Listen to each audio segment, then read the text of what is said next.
welcome to another edition of the God is a Geek podcast. My name is Chris White, and E3 is almost over. Well, E3 is over, it's not almost over. It's kind of E3 blues because there's not a lot happening, but I'm joined with Calvin anyway, mate. How are you doing? What is going on, Chris? Not bad, how are you? Yeah, I'm alright, mate. I'm alright. As I was saying, I've kind of got the blues. I think with E3 all over, and it kind of showed a lot of good stuff. I think there's a lot of good game announcements. That it wasn't as good as past E3s, but it still showed like a lot was coming. I got excited by quite a bit of it, and now it's kind of over again. I just want these games to come out. Yeah, it's that E3 come down, isn't it? You have a week of just over excess of games news, and then bam, it's all done. Oh god, yeah, it was just constant. And I mean, some of my favourite things were like there's a few indie games that I really like the look of. Like, I don't know if you saw that trailer for 12 minutes from the Xbox conference. I watched the whole conference, but remind me what the trailer was. 12 minutes was like a top-down game that showed this man and his wife in their living room. Oh yeah, and the deja vu one. Yeah, and it kept skipping, and it's like a murder mystery time traveling thing, and like that. It's by I think it's being published by Annapurna, who've done quite a lot of decent games. They were behind. They published What Remains of Edith Finch, stuff like that. So they've got quite a good reputation for these indie games.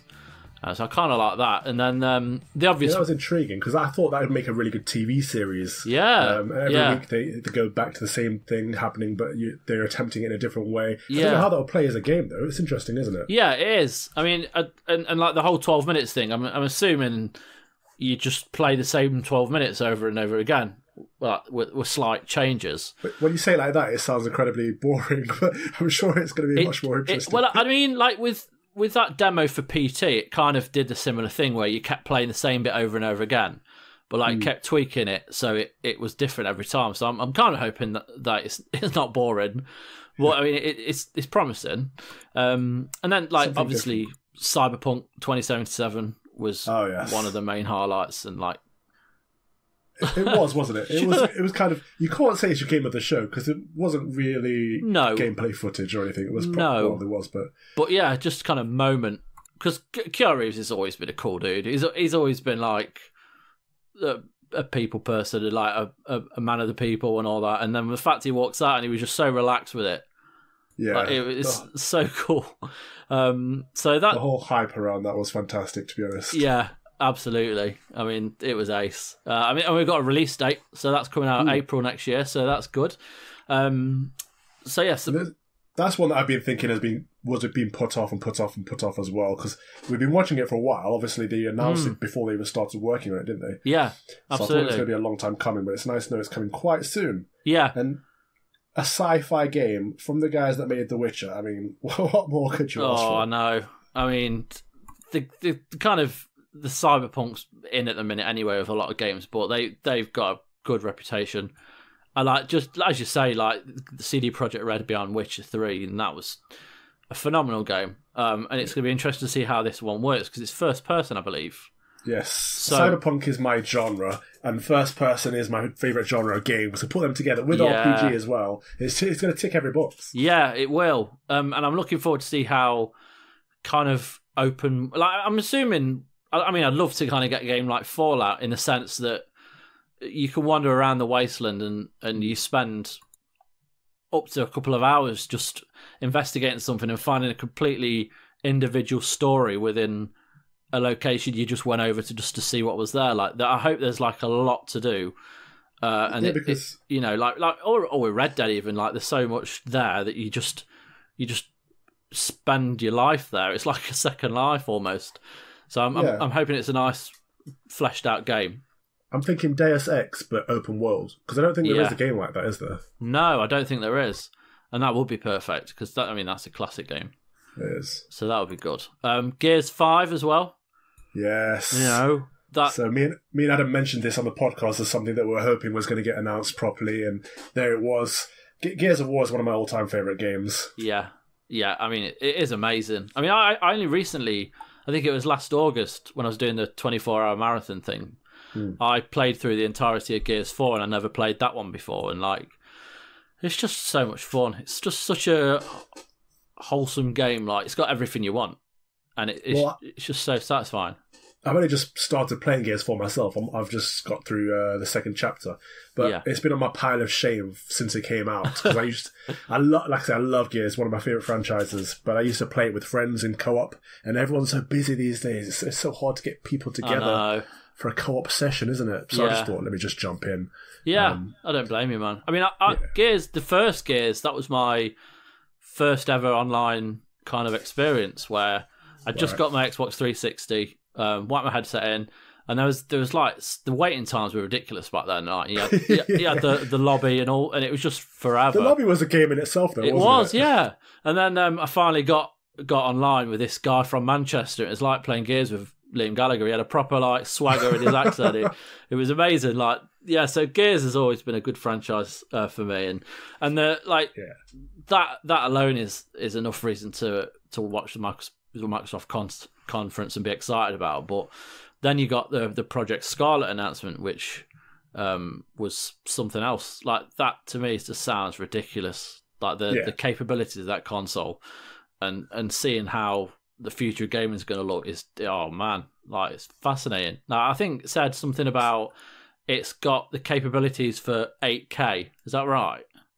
Yeah, so I wrote a little piece on this because they announced that it's going to be an 8K console, and it's also going to have graphics of up to 120 frames per second. Yeah, that's just nuts. Which I call a bit bullshit on, because I don't think it's going to do both at the same time. It's one of these up to things, isn't it? Yeah. Which is fair enough. It's going to probably have 8K graphics for your low performance games, and then your higher performance, your higher resource heavy games will probably have 4K with maybe 60 FPS, which would be nice. Yeah. I mean, compared to what we've got at the moment, it's hard to get 60 FPS with 1080p. Yeah. Never mind 4K. So it's a bump. It's a bit of a jump there. We're chasing PC graphics, finally almost catching up now with the consoles versus PC. Yeah. And there's not going to be much in it for a lot of people unless you've got a really high spec computer. Yeah.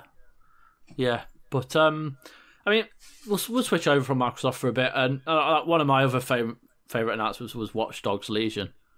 Well, I say announcements. It was announced earlier in a tweet via their Twitter account, but then we obviously got to see a lot more, and it sounds a very ambitious game in what it says it's going to do with the permadeath, but the fact that every character has got like a backstory and an origin mission that you play, and so like the fact that you can pick apparently anybody in London to join your rebellion, like it sounds ambitious, but it sounds really good, and it looks a lot of fun as well. I don't know if you ever played Watch Dogs 2, but mate, I love Watch Dogs. I'm a big fan of this. I think because it's one of those gambles that they made when they brought out a new IP, and you're like, oh, is it going to work? And I think it was fantastic from the first one. Yeah, but, coming to London and, like you say, taking over any character with a bit of a backstory. I'm not putting too much emphasis on that, because you don't know, exactly. If they're going to let you take over anyone, how much of a backstory they're going to have. It's going to be cut and paste a little bit, but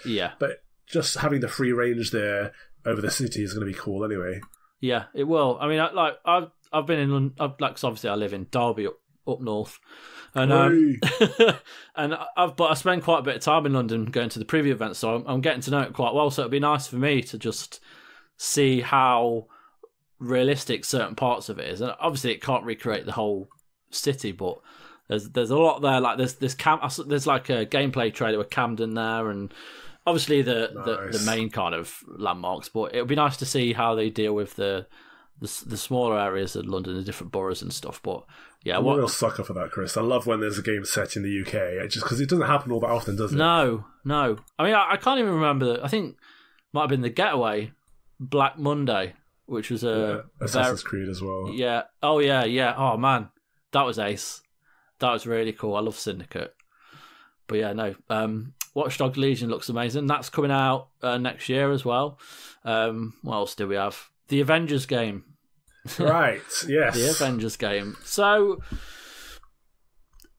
I can't say anything until it comes out, and I don't want to criticize it at all, because it looks like the gameplay looks good, but I just don't get the idea behind the aesthetics and they look. It looks like it's based on the Avengers, like the MCU, the franchise, because of the way the characters look.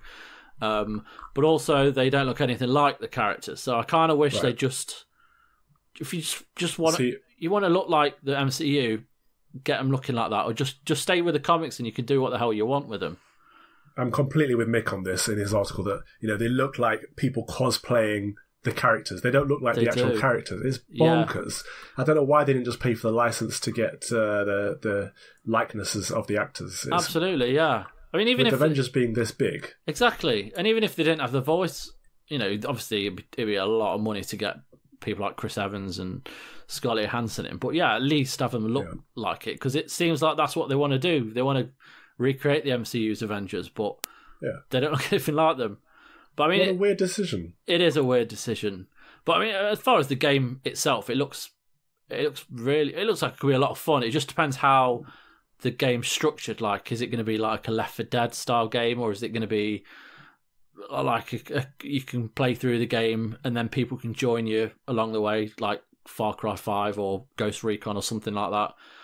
There's not a lot of information out about it, but I think this could be a big barrier of entry, though. I think if you think about the target audience is young kids, isn't it? And if you think about like Action Men and toys and stuff that kids have, there's always that kind of that Chinese copy that you just don't quite want, and your parents might want to buy the cheaper. I think this is going to look like a cheap what's the word?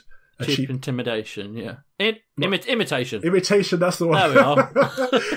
it's an intimidation, but it doesn't look right. No, it doesn't. So even if it plays well, it might put people off. So we'll have to see with that one. Yeah. Are you a Star Wars fan? Star Wars, yes. Silly question, isn't it? We all work on a geek website. I'm pretty sure 9/10 of us like Star Wars. But that game, I mean, there's been a lot of kind of criticism about it online, as there always is with any game. But like they're moaning about the Fallen Order looking quite slow and linear, but I think it looks great. See, that I don't mind either. I think we've got our open world games, we've got our Cyberpunk 2077, we've got these kind of things, but it's nice to have a linear experience as well sometimes. Absolutely, yeah. I just want to be driven through a story sometimes and not get lost in my own thing. It's different games for different moods, isn't it? Yeah, and I think like you look at games like God of War recently, which was pretty linear, like, and that's absolutely Fantastic. one of the best games of this generation. So it seems like this will go like the linear route. But I mean, we were looking at him in a corridor, so of course it's going to look linear. But there's, I mean, the wall running, like, it's very Respawn, isn't it? Like they've kind of taken a lot from Titanfall and they've kind of put it in there. So. And anyone who's a long-time listener will know that that's one of my favourite developer teams as well. So I think it's going to be a fantastically built game. Yeah, they've got a lot of great games under the belt and a lot of history there. So and a whole franchise to play with, which is it could be excellent. And it's going to be nice to see how it factors into the story and stuff.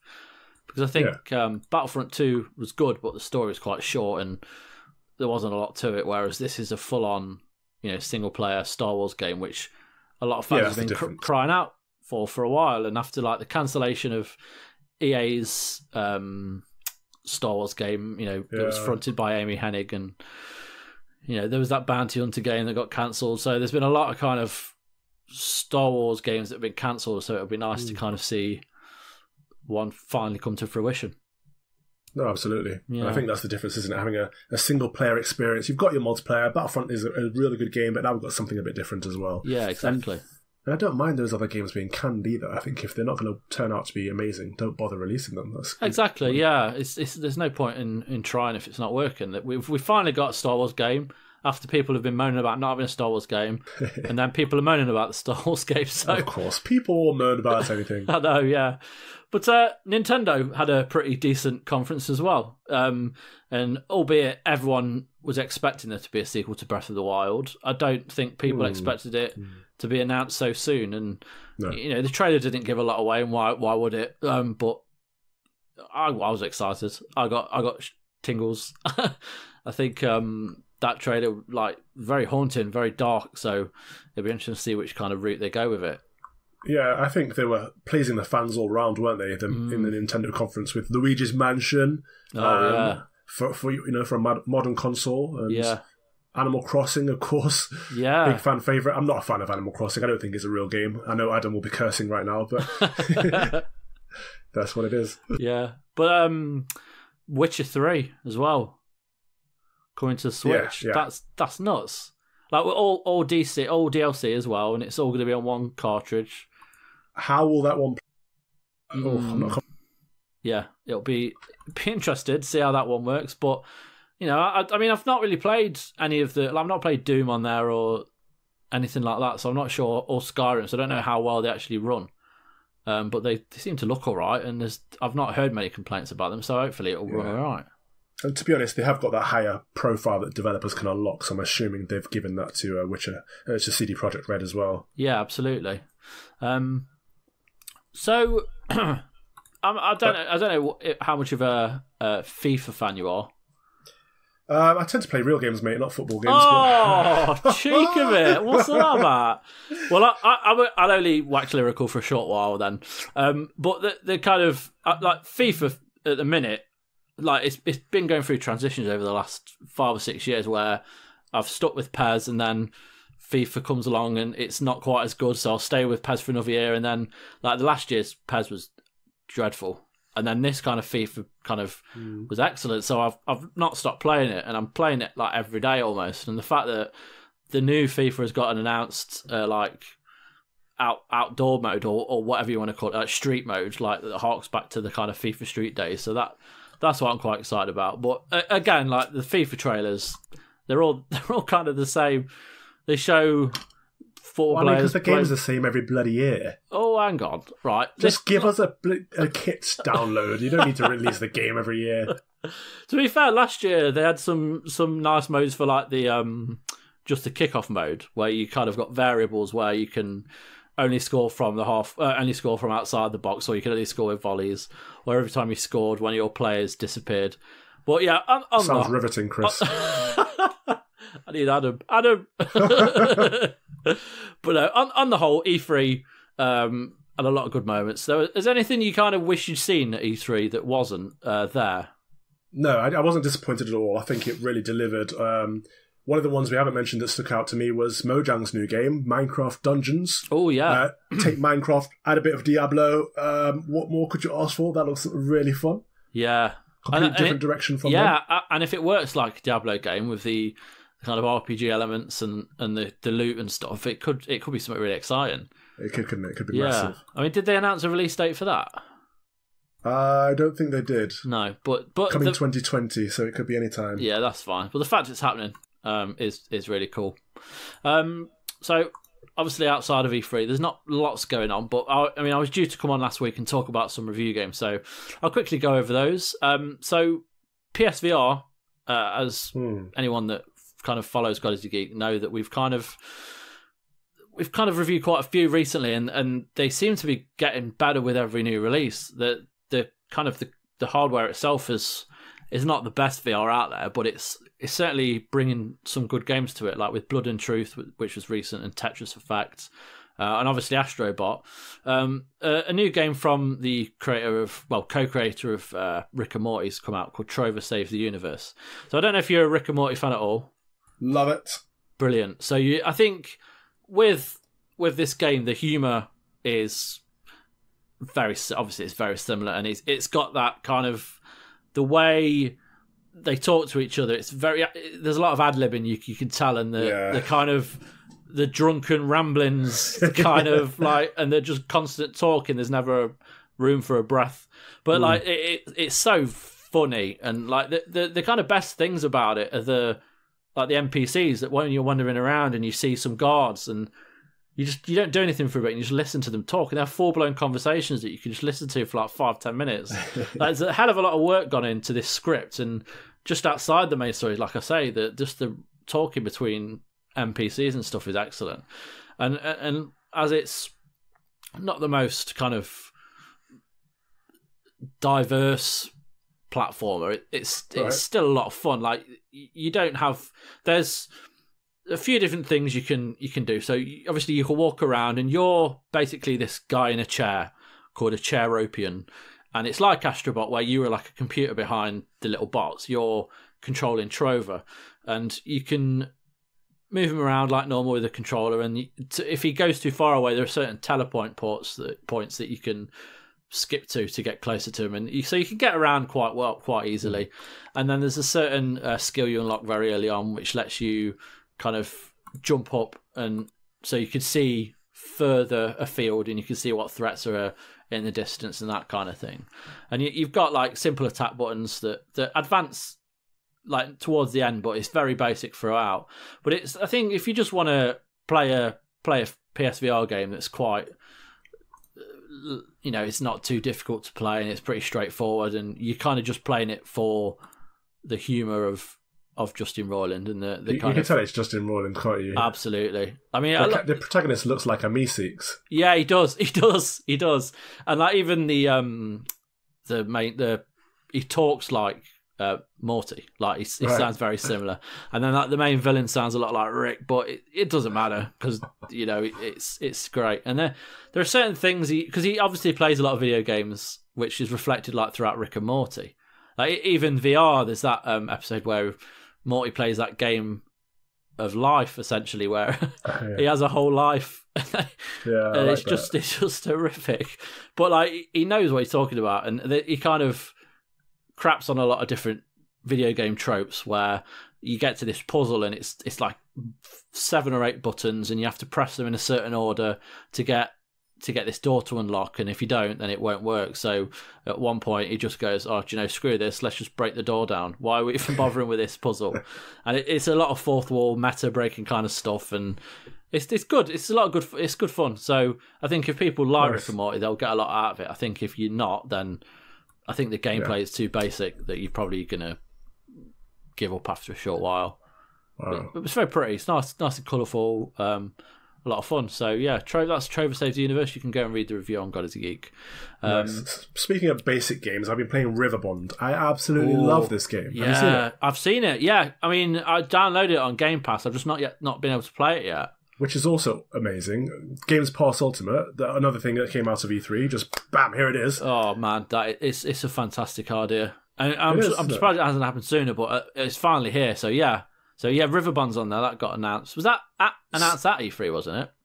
I don't know when it was announced, but it was released to Games Pass during E3. Yeah, so I downloaded it after I got the Ultimate, which is just nice having PC and console all in one package, not having to worry about it. But yeah, jumped on that. It's such a beautiful little game. Yeah. It's just really wholesome, and I've missed that as well. We have these proper photorealistic killing games, and it's nice to jump back to something a bit cartoony and friendly and just a bit of fun, isn't it? It just looks nice and just happy and peaceful. Something that doesn't really exist much anymore. So, but what's the kind of premise? Like, what's the gameplay like? 'Cause it seems like it's an isometric. It is. It's just a little adventure game, voxel based, and you've got a couple of puzzles per map and or mobs to kill, and you unlock different weapons. It's very, very basic, but it's just fun. It's just like a level's like 20 minutes worth of fun. It's like you don't want to watch a full 45-minute episode of something. You watch the 20-minute Brooklyn Nine-Nine. It's the Brooklyn Nine-Nine of video games. That is a quote. That is. They need to use that. They need to use that. We'll contact them. But yeah, no, like, I think Nicola's reviewing that at the minute. So I mean, people are able to read more on that. But yeah, it does look really cool. It's one of those little kind of cool indie games that got announced. Yeah. What else? What else, indeed? But there's another PSVR game that I never got to really talk about much, which I've reviewed recently, and that's Everybody's Golf VR. Oh, yeah. So I've played Everybody's Golf. That's good. Yeah, I mean, I play, like, me and my wife play Everybody's Golf pretty much, I would say, not so much anymore in the last 6 months, but we used to play it every night since it came out. Way. And we were pretty obsessed, and it's like we had a lot of fun with it. And this, like, there's not a lot of courses, and the modes are pretty streamlined, but the actual act of playing golf is quite advanced for VR. Like, there's a lot that goes into it. So you change your height so that it fits your, it makes it like realistic. So when you are holding the PS Move as the club, the club isn't like sunk into the ground, like it's the correct height and stuff like that. And then you can kind of take your practice shot and it's got, I think it's, what is it called? It's like a dress and practice. So in practice, you can kind of sweep the ball and practice where you're going to hit it and practice the speed of it. And then you've got the address where you actually take your shot. And it's very sensitive, but it's also very kind of realistic in it. There's a lot that kind of makes it a great little game, and the fact that there's not a lot of modes doesn't help. And once you've kind of played the main course, you're very unlikely to kind of keep playing. Like if it had the different courses from everybody's golf in there, that would be great. Yeah. But then I haven't made the game. I don't know how difficult that is. So you think they'll give you DLC, that kind of stuff? I think so. I think it warrants some good. Like if it had some good DLC, then I'd keep playing it. But it's also, you love a bit of VR, don't you? I do. Yeah. And I remember when it first came out, and I wasn't like that starstruck on it. And then I started to play. I think it was Firewall 0 Hour, which is That's such a game name, isn't it? It is, man. And I think you'd love it because it's like it's first person, and you use your controller, and it's fully maneuverable. So there's no transporting or teleporting to different points. It's you move around like you would in Call of Duty or Rainbow Six, and the kind of what you're supposed to do is there's different like levels. So there's one in a warehouse, there's one in a tower block, there's one in like a business complex, and there's one team which are trying to defend this laptop where you're uploading this important information, and then the other team that come in try and kill whoever's protecting it and hack it. So I remember going in with this American guy who was like really over the top, and this but then it was kind of juxtaposed by this guy from like Birmingham who was like Dead Solomon. It was a weird team, but we went into this apartment block, and there's a lot of tactics involved. So it's like playing Rainbow Six, where we were trying to take it out each room on this level individually, and they weren't there. And when we kind of isolated it down to this one room in the middle, and we both burst through the doors on each end and took him out. It was just very satisfying. But yeah, VR's come a long way. FPS in VR, but I have played Minecraft in VR, and the spider dropped down on me. I shit myself. Is an FPS that bad? How does it feel? It feels really good, like immersive. Yeah, it does. And I think there's a lot of VR games that are like there was. One by Supermassive, and I can't remember what it was, but it was terrible. And it was like a first-person shooter, but you didn't move towards where you wanted to go. It like teleported you. So when you're like trying to take out 4 or 5 enemies who are like hiding behind these trucks or walls and stuff, you're teleporting behind different like car windows or like boxes of ammo, and it just completely takes you out of it for a second, because then you put back into the game, but your surroundings are completely different, and you feel very out of the loop. It's like I think Firewall 0 Hour gets it spot on, like especially for the PSVR, and same with Blood and Truth, like the recent game that was released, the kind of Cockney gangster game, which was really good as well. And even though you didn't move freely in that, you click where you wanted to go, but you move quite fluidly, so it felt like you weren't really doing it all. So there are ways on the PSVR that like first person shooters that are working, but I think there's still a bit of work to do. But movement is the issue, isn't it, at the moment? Exactly. Yeah. I mean, I would love to try the Oculus Rift at some point, because that's where it's at. You can try it out for a bit. Yeah, that'd be ace, man. Because I think the Oculus Rift's the kind of the better one on the market at the minute. But as I say, I think when the PS5 finally gets announced, it'll be interesting to see whether they finally release the wireless headset, because that's the most annoying thing about the VR for me, is the amount of setting up it takes, and the different cables, and then you're restricted in where you can stand because the cable's tugging at your head. So you're like, it feels early days, doesn't it? It reminds me of like when my dad had his, I don't know what it was, a Commodore or something, but to play a video game, he had to set it up, plug the cassette player in, get all the cables plugged in, and it's just a hassle. Who can be bothered with that? Yeah, but we've got a way to go yet. I think over the next 2 generations we'll see massive improvements with VR, and I really hope they stick with it. I hope it's not a fad, and then they kind of like the Vita. It's not 3D. Not that the Vita was a fad, but it was never successful, so they just gradually started making games for it less and less, and it always seemed to be like indie games or like Japanese RPGs that came out on it. But yeah, VR, hopefully down the line we'll see a big improvement. But anything else, Cal, have you been playing? I see you've been playing Gears 4 for a bit. You mentioned that earlier, and you're on chapter 2. Like, take it you're enjoying it. Yeah, I am. Because I was a bit worried, new development team and stuff like that. But they've done fine with it. It's great fun. I want to try some multiplayer because I've only been playing the story. But I don't think it's a spoiler at this stage, is it? Spoiler alert. No. Yeah. I've just met Marcus and gone out fighting with him, and that's nice. Oh man, throwback. So cool. Yeah, it's such nostalgia. It's such a and there's a lot of that in there. I think you'll love it. I'm not too keen on the new guns, but when you get the old ones back, it's like, okay, yes, now I know what I'm doing. I'm the same. As soon as you get that Lancer back, you're like, yes, I'm in my element. The proper sniper. What is that new sniper? Right? Oh my gosh. Oh no, that's a terrible gun. It's dodgy, isn't it? But I love the old. I can't remember what the old one's called now. But I love the old sniper rifle. Yeah. So yeah, that's kind of it. It's been a quiet week, really, but hopefully next week we'll have a few more. But we've got some listener correspondence. Hey. Thank you, Thomas, again at Llama Fluff 42 for being our source of questions. Legend. Yeah, you're a legend. So the first question, following Mick Fraser's shocking vlog, it got me thinking: would you ever contemplate buying a second-hand Switch? Why second-hand?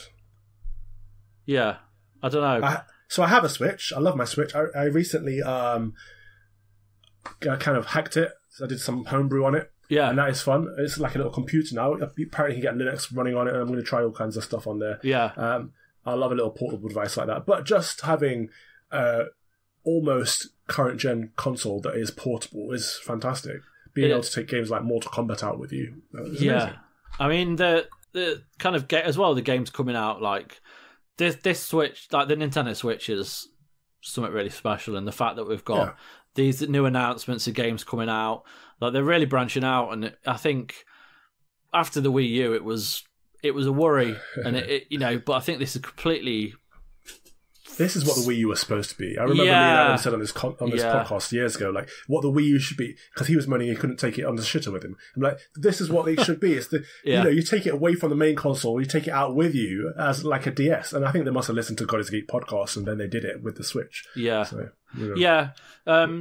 but I mean, I'm always a bit. I don't think I've ever bought a second-hand console over the last 10 years, just because they're very delicate. So I wouldn't want someone to have bought their Switch brand new, broken it, got it fixed in some dodgy hardware shop, and then it worked, and then someone sells it on, and then I wouldn't. So I don't trust anyone. So the moment I unboxed my original Switch, it broke. It didn't break. I put it in the dock and it scratched the screen. Remember that bug? Oh, that feature. So I sent it straight back, and they sent me a new one. But I was pissed. I'd be pissed. Yeah. So I have bought second-hand consoles before. Would I buy a second-hand Switch? I don't know. If one was going cheap and I didn't have one at the time, maybe. I'm not against the idea. Yeah. But maybe you could get some games with it as well, because obviously you know how Nintendo are. Once it's installed on the console, it's installed on that console. Yeah. I mean, one of my mates bought a second-hand Switch the other day, actually, off someone, and he got it for £300 with like Mario Odyssey, Breath of the Wild. £300's quite pricey, isn't it, for a second-hand device? I don't know, because he ended up getting about 6 or 7 games. Okay. And I'm talking like the best kind of games, like Mario Kart was there, and as I said, Zelda and Odyssey. But I mean, they don't reduce games, do they? Really? So I guess for 300 it wasn't too bad, because you won't be able to get that for much cheaper than 500. Anyway, another question. So with 18 months of current gen to go, do you think console price cuts are in order for Xbox and PlayStation? Are in order? I would say no. As in, I don't think they need to do it. But will they? Probably yes. Not this year. Next year we'll see some price cuts. Yeah. I think both consoles are doing amazingly well right now. They don't even need to bring out the next console next year. I think they could have held off another couple of years. Yeah, I think you're right. I think there does seem to be a feeling, more with the PlayStation, that it feels like it's coming to the end of its life cycle. And right. I think with like The Last of Us, just because like when the PS3 kind of died out, that was like their last swan song, wasn't it? Really, like Grand Theft Auto. What a swan song! Oh yeah, and I think with Last of Us 2, it might be a similar fashion. Like they might release that, and then PS5 comes out 6-7 months later, and then it gets remastered again and brought on PS5. Yes. And I'll play it again. Exactly, won't we all? I remember doing that with GTA. I played it on the bloody 360. I think I played it on the PS3 as well. And then the new consoles came out. Got it on the new consoles and on the PC. Bloody remasters and re-releases. With Grand Theft Auto 5, I had it on the PS3, and then I got to a point where I couldn't get past the level. I still to this day don't know what it was. But it was like a noob. A bug or something. I don't know. And then got the PS4, and my daughter, who was about 1.5... She was age appropriate, surely. Well, not to play, but she basically, somehow, because I didn't have security settings on the PlayStation Store, she'd logged on to my PS4, and I think because Grand Theft Auto 5 was out, it was like on the home screen, so she managed to get on it, click buy now, and buy it. No. So she bought the game, and I remember, like, my wife phoned me and was like, "Your daughter's just bought GTA 5. Well, like, you need to phone them." And inside I was like, "Oh man, I don't want to phone them. I want it." And then when I phoned them, and they were like, "Unfortunately, we can't do refunds." And I was just like, "Oh no, sorry, sorry, Lauren, but we can't get rid of it. Like, I'm just gonna have to play it." And then I played it through solidly and completed it, and it was like just amazing game that is. So. Yeah, but thanks for that, Tom. One more question. So you're in charge of walkers for a day. What new crisp flavour do you introduce? Interesting. I saw someone tweeting about this, about Brussels sprouts flavour. I'd back that. I'd be up for that. I think they're one of the finest parts of a Christmas dinner. Oh God, yes. Thank you, Chris. Oh, mate, lovely. A bit of butter, a bit of bacon in there. Yes, and maybe some chestnuts as well. Oh yeah. Oh yeah. Thinking about Christmas dinner already. But flavours. What hasn't been done?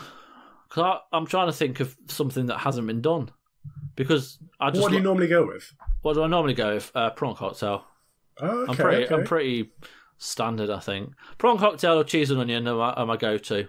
Right. I used to love Worcester sauce. That's interesting. I don't know anyone who loves that. Yeah, and then they did like I don't think they've done it for years, but they did like just a cheese flavour. Yes, I've seen that. Yes, a yellow pack. They were nice back in the day. Yeah, they were good. Maybe I like chicken. Chicken's good. Yeah. Maybe if they did like a cheese line, and they had different types of cheese, because I know Adam likes a lot of cheese, and I think if we did like a Gouda flavour and a Red Leicester, bit of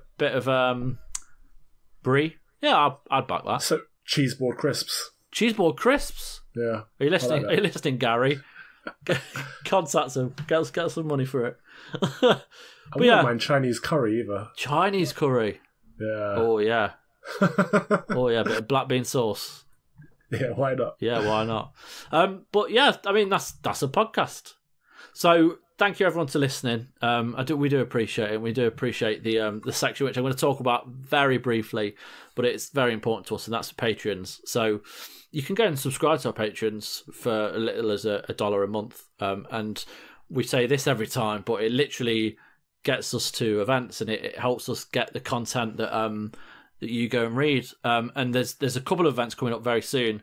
One of which is incredible, and I'm massively excited because of what's there, and you're going to get to see all of that. So thank you for that, and you'll find out more over the next couple of weeks. And then as this goes live, I'll be in London covering something else. So it's your kind of money that's helping us do this. So I really appreciate it. And we do have a lot of videos that go out to subscribers, and we have early podcasts, like you'll be listening to this early. You'll be getting this. There's also like giveaways and stuff that are only exclusive to patrons. So it does mean a lot that you subscribe. So if you want to check out that Patreon page, go to patreon.com/GodIsGeek and you can find out more. You can also follow us all on Twitter. So if you go to godisgeek.com, you can watch the reviews, but go to @GodIsAGeek on there. I'm at First Avenger 83. Calvin, is it at no, don't worry about me. Just follow God is a Geek. Yeah, you're fine. Follow God is a Geek, yeah. Again, thank you all for listening. Calvin, thank you for joining me, mate. I appreciate it. A pleasure. Thanks for the invitation. No worries, man. And everyone for listening, thank you very much. Take care, and we'll speak to you again soon. Bye-bye. Cheers.